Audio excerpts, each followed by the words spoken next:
দুর্নীতির বিরুদ্ধে তারুণ্যের একতা গড়বে আগামীর শুদ্ধতা, এই প্রতিপাদ্য নিয়ে জামালপুরে আন্তর্জাতিক দুর্নীতি বিরোধী দিবস উদযাপিত হয়েছে। আজ সকালে দিবসটি উপলক্ষে মানববন্ধন, র্যালি, আলোচনা সভার আয়োজন করেছে জেলা প্রশাসক, দুদক, টিআইবি ও সনাক। শহরের বকুলতলা চত্বরে মানববন্ধন অনুষ্ঠিত হয়। ঘণ্টাব্যাপী মানববন্ধন শেষে একটি বর্ণাঢ্য র্যালি বের হয়। র্যালিটি শহরের প্রধান প্রধান সড়ক প্রদক্ষিণ করে জেলা প্রশাসকের কার্যালয়ে এসে শেষ হয়। জেলা প্রশাসকের সম্মেলন কক্ষে আয়োজিত আলোচনা সভায় দুর্নীতি দমন কমিশন জামালপুর জেলা কার্যালয়ের পরিচালক মলয় কুমার সাহার সভাপতিত্বে জেলা প্রশাসক হাসিনা বেগম, পুলিশ সুপার সৈয়দ রফিকুল ইসলাম, সচেতন নাগরিক কমিটির সভাপতি শামীমা খান, জামালপুর জেলা প্রেস ক্লাবের সভাপতি ইউসুফ আলী সহ অন্যান্যরা বক্তব্য রাখেন। এ সময় বক্তারা বলেন, দুর্নীতি থেকে বেরিয়ে আসা এখনই উপযুক্ত সময়।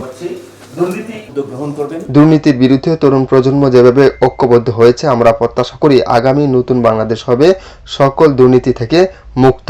শেখ ফজলে রাব্বি, আমার বার্তা, জামালপুর।